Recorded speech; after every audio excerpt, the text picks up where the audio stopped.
Donc on n'a jamais dit qu'on ne prie pas sur la place publique. Mais ce monsieur, il a dit ça.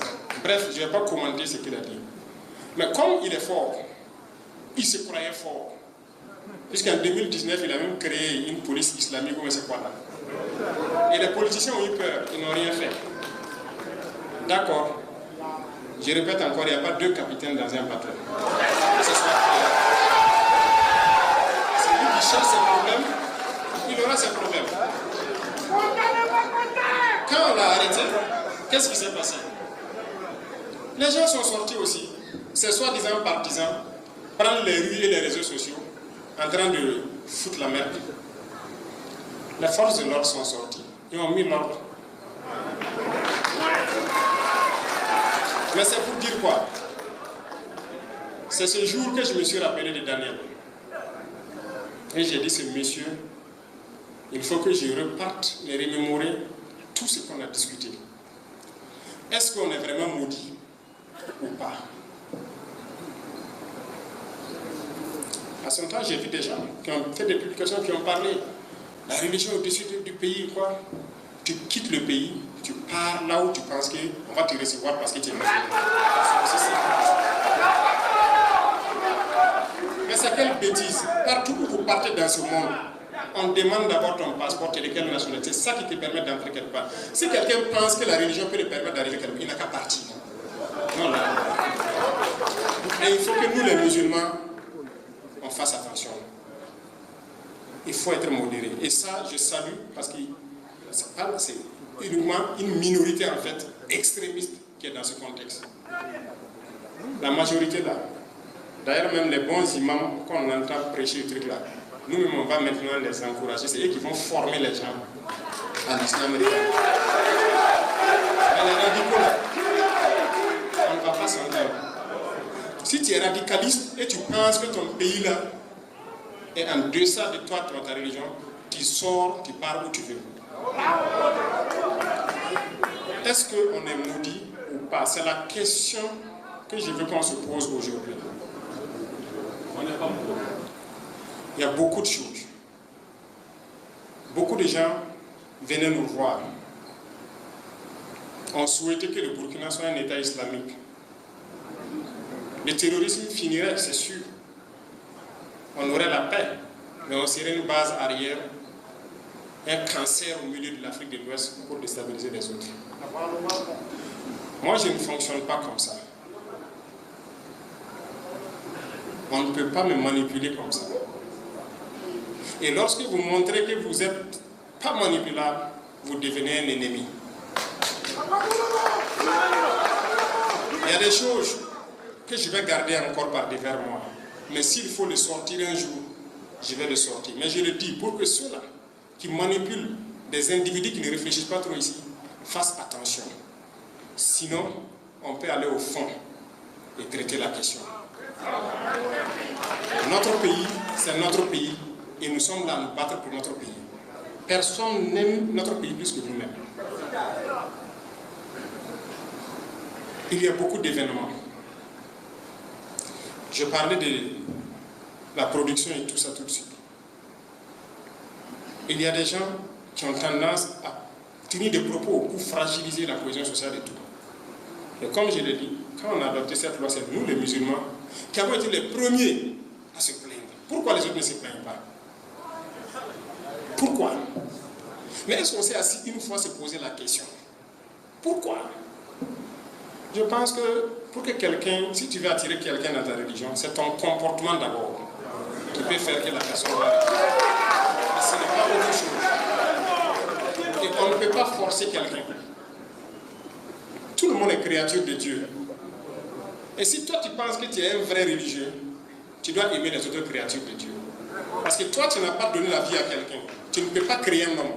C'est Dieu qui nous a tous créés. Toi, tu n'as pas la capacité de créer un homme, et c'est toi tu veux tuer un homme parce qu'il ne te suit pas dans ton. Pourquoi? Mais posez-vous les bonnes questions. Est-ce qu'on est maudit? Mais regardez, le christianisme, beaucoup en Europe sont chrétiens et tout. 2026, là, de nos jours, vous entendez c'est qui veut tuer son frère parce qu'il y a une discussion de c'est parce qu'à cause de la religion, il n'aime pas son frère ou veut tuer son frère. Vous avez entendu ça quelque part? Allez-y en Arabie Saoudite, qui est le berceau même de l'islam. Est-ce qu'aujourd'hui en Arabie Saoudite, les gens se font la bagarre ou veulent se tuer parce que l'autre n'est pas musulman? Mais pourquoi c'est nous les nègres qui sommes prêts à détester nos frères, prêts à les tuer parce qu'on dit qu'il est kafir?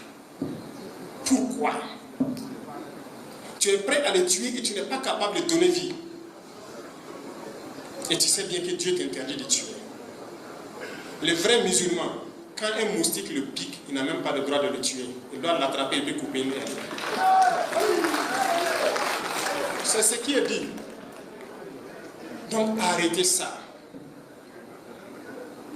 Au lieu de vous pomper la tête, oui, il est venu pour combattre l'islam. Si c'est ça là, si c'est ça qui est votre islam là, on va combattre ça. Ce n'est pas sérieux. On dit que c'est une religion de paix. Mais les extrémistes là, il faut vous ressaisir. Si vous ne vous ressaisissez pas, en tout cas le combat est entier. C'est ça qui a amené le terrorisme, c'est l'extrémisme. Qui dit que non, l'autre, il faut le tuer. Parce que. Pourquoi? Non, faites pardon, doucement. Doucement. Il y a des gens même là. Toute chose qu'ils veulent faire, ah non, ça c'est pour les kafres, ça c'est kafre. Morel, toi tu as fabriqué quoi?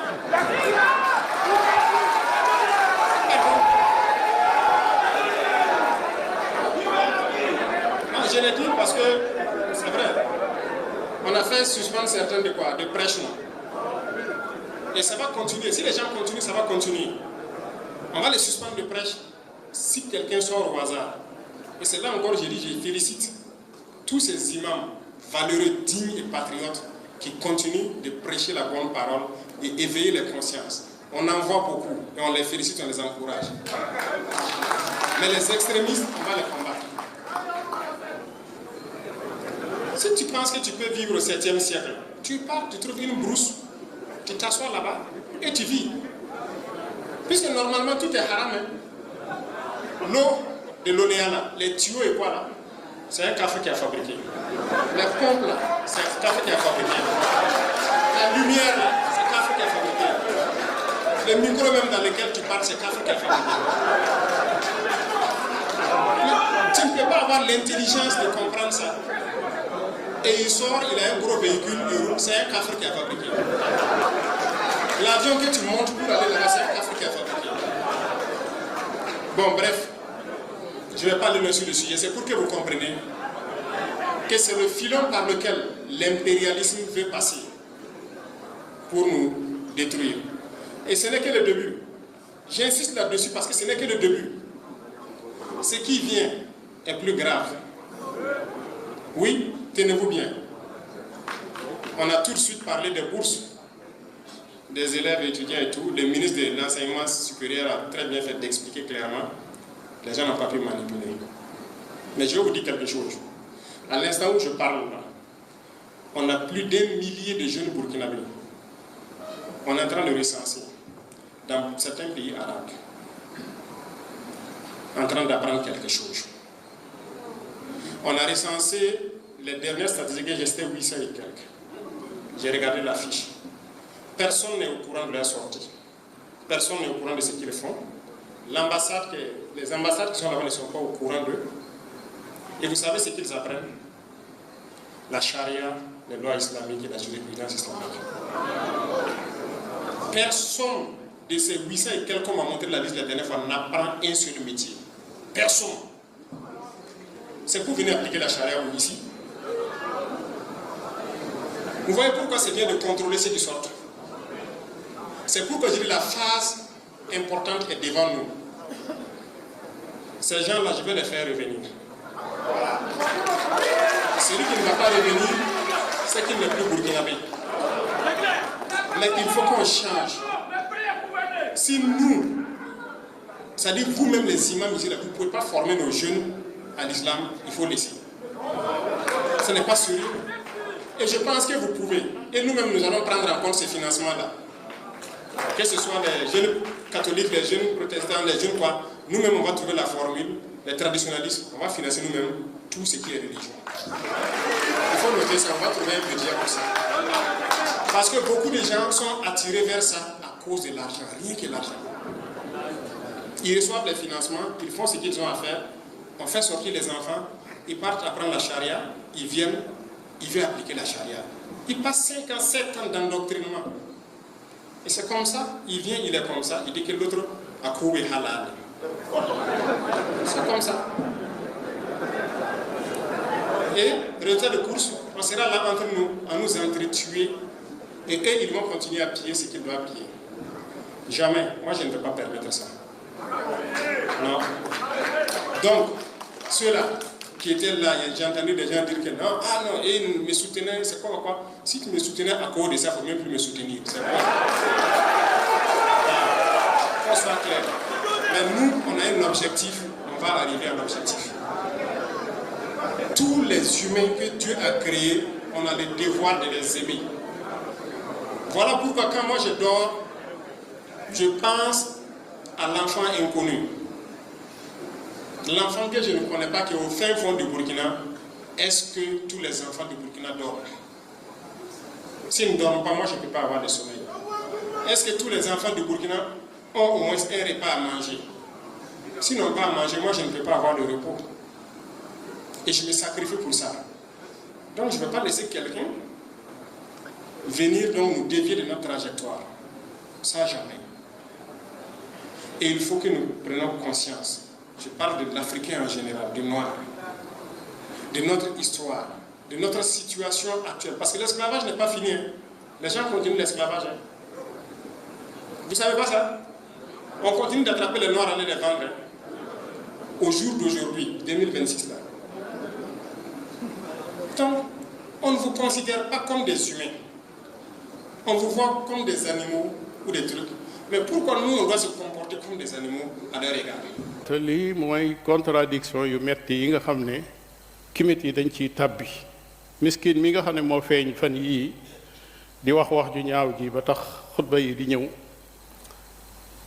bim taxawee di jàkkaarloog aw askanam di ñaawlu ñiy jàngi sharia di wax sax ne étudiants yi jàng ci bitti danañ leen delloo si ñoom ñëpp ku lànk bañ a dellusiwaat képp koo xam ne yaa ngi jànge ci réewum arab dañ lay delloo si su fekkee nanguwoo delloo si dañ lay xañ sa nationalité jamono yim taxawee di wax loolu moom ci français la ko doon wax ci français la ko doon wax ci lan lay diriger am réewam lan mooy làkk officiel am làkku français waaw yow yaa ngi wax ne làkku arab ci boppam colonialiste la tubaab yi ay colonialiste lañ nañ dellu ci suñu làkki bopp lu tax delluwoo ci sa làkku bopp yor ci sam réew boo dee wax ak saw askan di nga di ci wax ak ñoom loolu contradiction bu ñaaw la boo xam ne gàcce la ci ñoom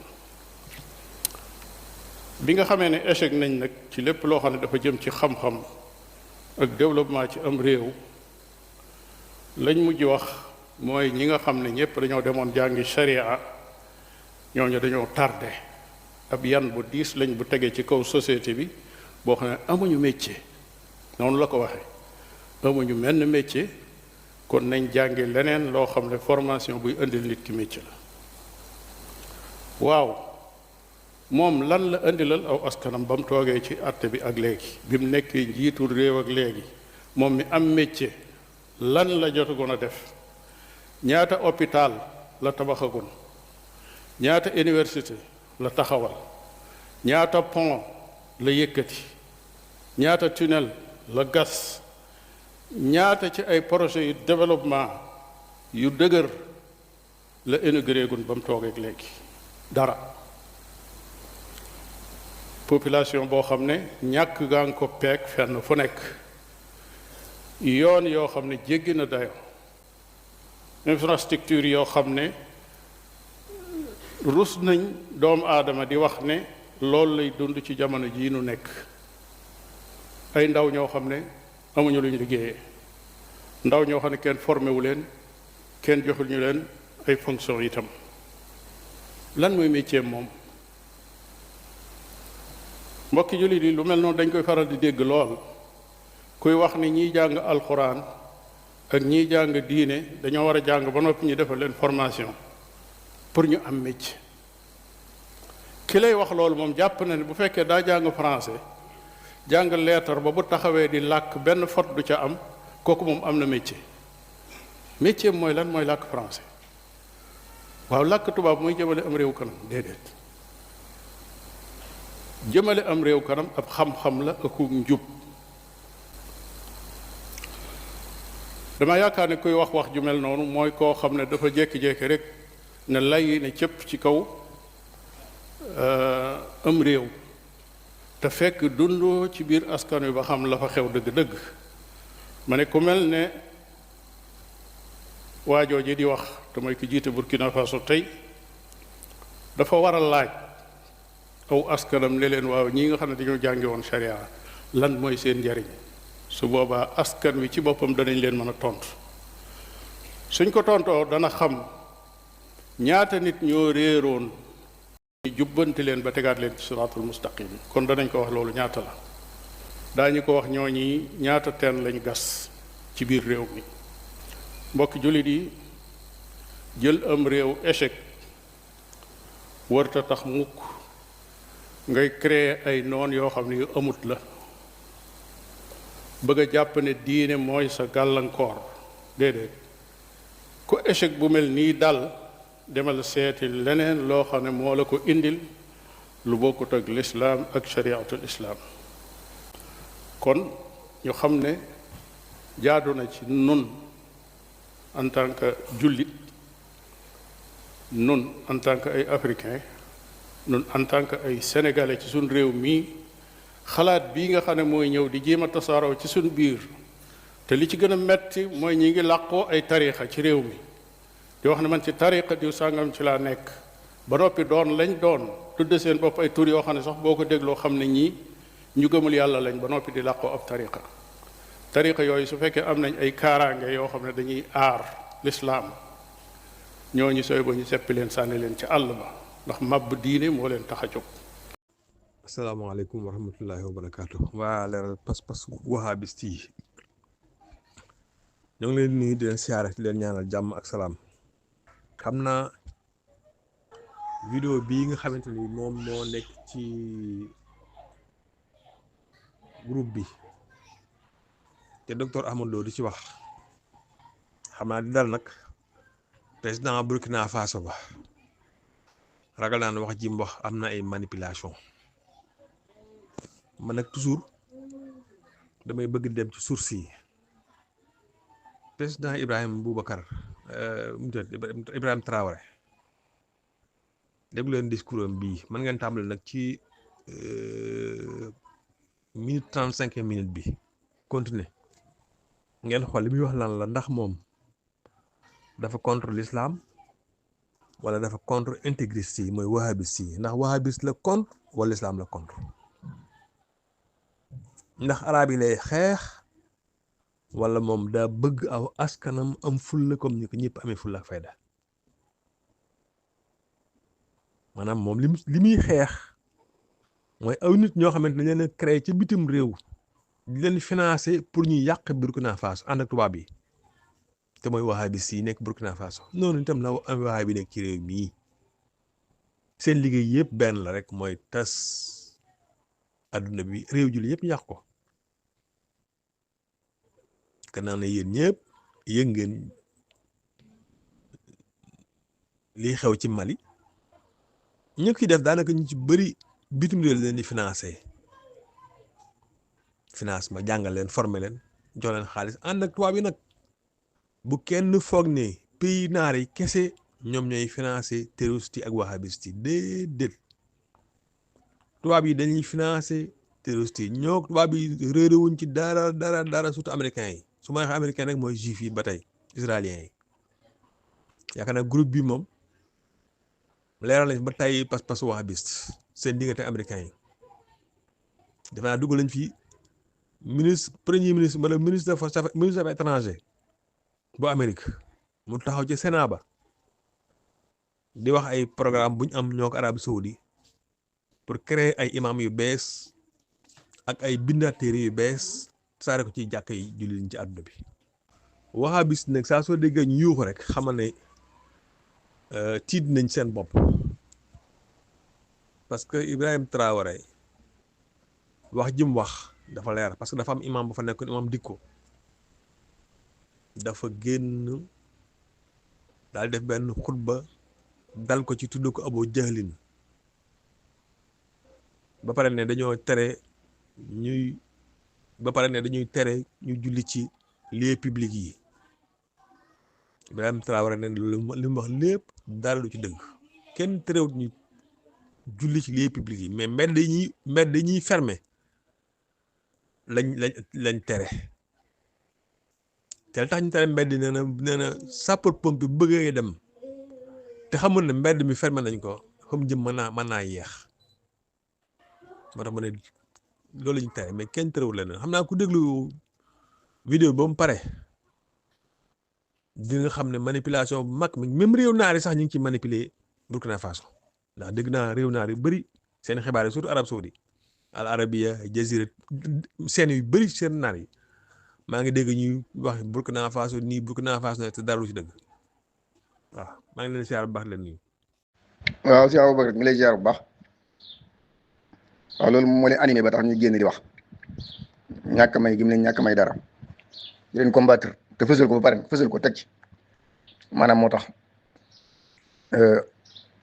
ñoom ñëpp ñu ngi génn léegi nag dafa am benn manipulation bu ñuy def maanaam di wane ni daal Traoré l'islam lay xeex naa nga wala arab bi lay xeex déedéet Traoré ñoom lay jàmmaarool maanaam ñi dem jàng ci bit ak extrémisme ñëw di ko pratiquer ci Afrique ñooñu lay jàmmar lool ñooñu nag du ñoom ñooñu l'islam waaye l'islam ay kuréel yu bari la kon extrémisme yi nekk ci biir l'islam di def ay jihaad ak yu mel noonu ay terrorisme ñooñu fi ne lay combattre ndax moom boo ab jullit la buy pratiquer l'islam Burkina it ay jullit nekk ànd ak moom ci li muy def waaye ñoom danañ fexe ba gëmloo nit ñi daal ñu Traoré moom l'islam lay xeex wala ñi jàngi woon ci réewu naar yi lay xeex déedéet ñiy def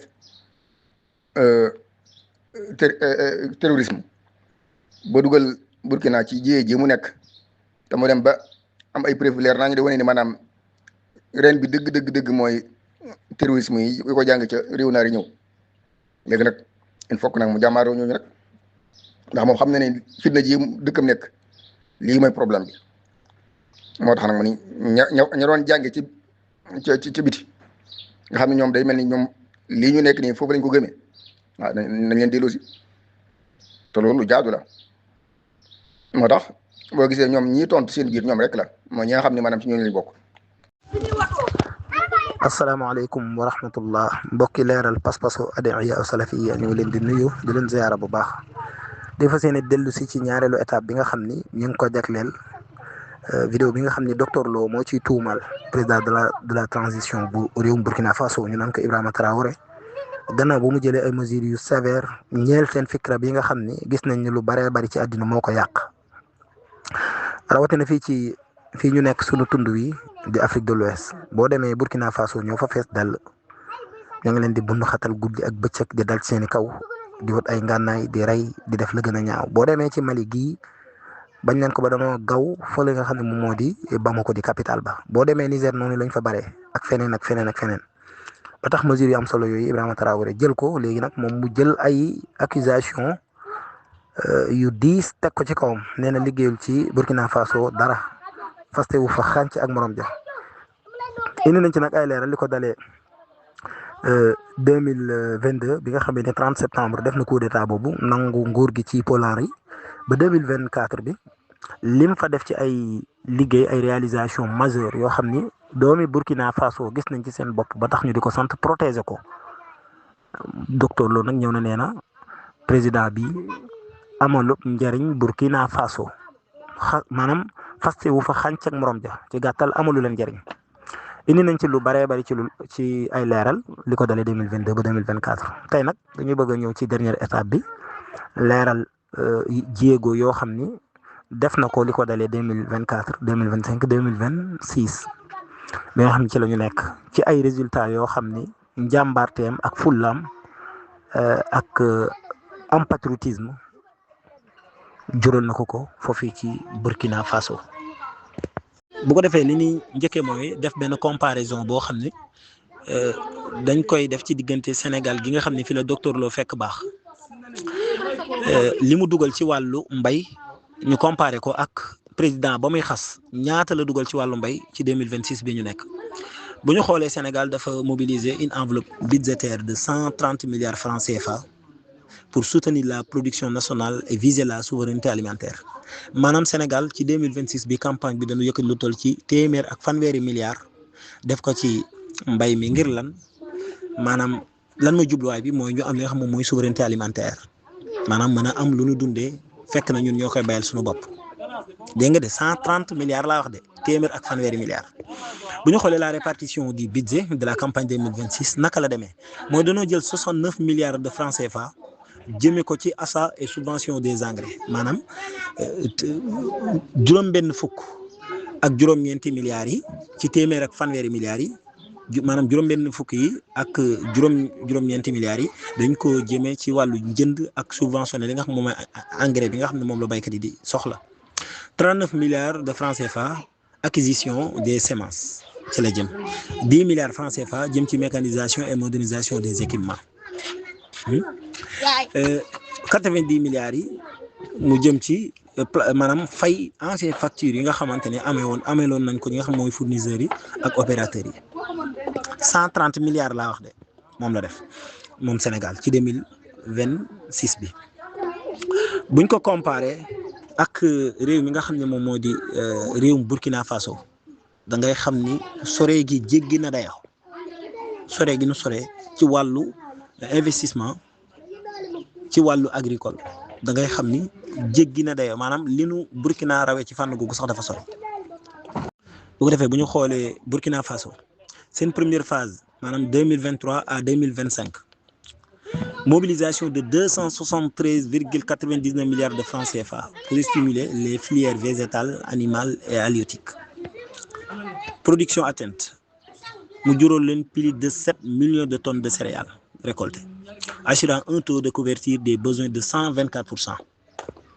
2023-2025 lan la Burkina Faso mobilisé ci alal mi ngi toll ci 273,99 daanaka mën nga ni 274 milliards la ci def ci wàllu garab yi ak xayawaan yi maanaam wala bokk jur gi ak li nga xam mooy lu jëm ci wàllu napp waaye loolu bi mu ko defee li mu ko jural mooy dafa am plus de 7 millions de tonnes de céréales récoltées nga xam ne récolté nañ plus de 7 millions de tonnes.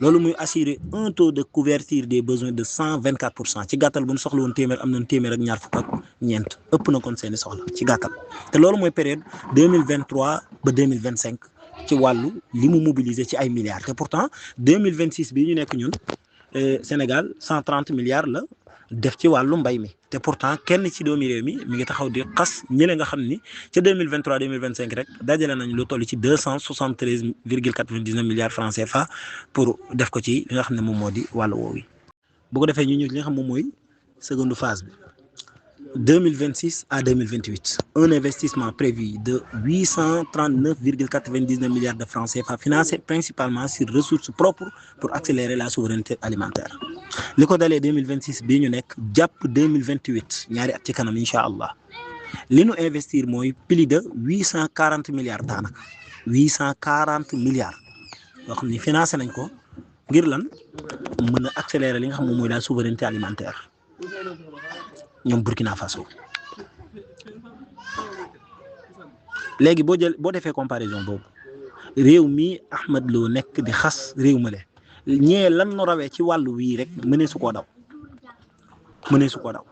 ba léegi nee na deful Burkina Faso benn jéego nanu ñëw léegi ci li nga xam ne moom moo di Burkina Faso 2022 bi nga xam ni Ibrahima Traoré mi ngi def coup d'état bi seen budget ñaata la woon ak 2026 bi ñu nekk.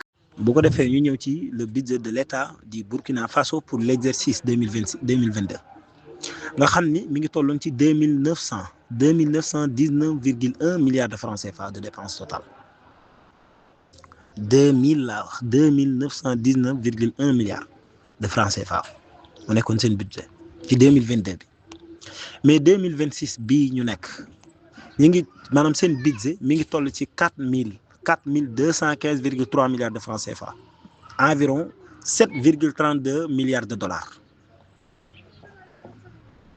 dégg nga 2022 bi ñu ngi tolloon ci 2919,1 milliards de francs CFA. mu jëlee ko foofu yóbbu ko ba ci 4215,3 milliards de francs CFA nga xam ne mi ngi toll ci 7,32 milliards de dollars. te pourtant docteur Lo nee na deful dara Burkina Faso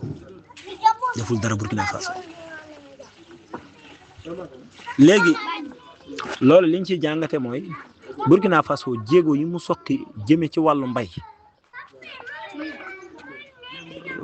mën na jural Burkina Faso ñu am croissance boo xamante ni bu gaaw a gaaw la croissance économique boo xam ne bu gaaw a gaaw la ndax boo xoolee doomu aadama yi lu ëpp ci li ñuy dundee ci suuf lay jóge wala sax mën nga wax lépp.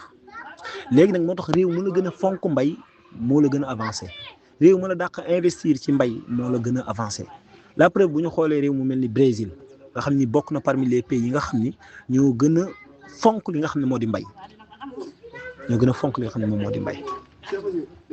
ci wàllu café cacao bi ak ci yeneen yu bari yoo xamante ni Brésil boo demee dañ ko fonk naka noonu yeneen i réew yu baree bari boo demee Espagne gi ci wàllu mbay dañ koo jox boobu valeur di ci investir ay milliards yu bari mu leen di jural koom mu bari. Ibrahima Traoré nag bi mu ñëwee souveraineté alimentaire daf ko soxal bu toll ni mu jël ay centaines de milliards def ko ci mbay mi te gis nañu maanaam retombées yi nga xam ne moom la ko mujj jural ci Burkina Faso. kon nga gis ni Ibrahima Traoré dëgg jàmbaar ju mel ni moom yombul ci mboolem président yi nga xamante ni dañoo def coup d'état bu ñëpp meloon ni moom kon jàpp naa seeni réew dana weesu fii mu toll. voilà moom mën nañu wax ne mooy seul président bu def coup d'état boo xam ni saw askan défendre leen jaral na leen seeni bakkan. voilà ngir résultat yi mu am lii benn toolu ananas la boo xam ne mi ngi nekk fële ca Naba foofu fii ci Burkina Faso xëy na du sori ay 2 kilomètres ak Ouagadougou fa la demoon def visite juste pour xamle rek maanaam mbay ni mu ko ñoree ak ni mu doonee jàmbaar ak ni muy jàppale ñi nga xam ne mooy les agriculteurs ak ñeneen maanaam secteur primaire yi moom daf koo fonk muy càmm gi napp gi ak mbay mi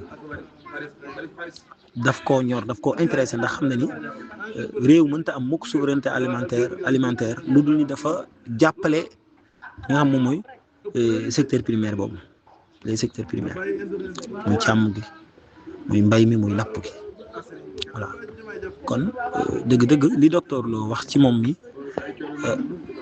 li mu mesure yi mu jël rek moo ko metti waaye dëgg boo xalaatoon tuuti ci xelam rek dana xam ni mboolem lu mu koy accuser wuute na lool ak li nga xam ne moom la burkinabé yi jàpp ci seen président bi kon mbokk yi ñu ngi taxawlu foofu di jégalu mboolem waa daara ji ñëpp ay leeral la yoo xam ne ginnaaw ñoo fi dugaleen vidéo bi rek ñu nañ ko indi di ñaan yàlla defal ñu jàmm te defal ñu sutura te mosul ñu ci mboolem pexey wahaabi yi wa sallallahu ala sayyidina wa muhammadin wa ala alihi wa sahbihi wa sallam taslima jërëjëf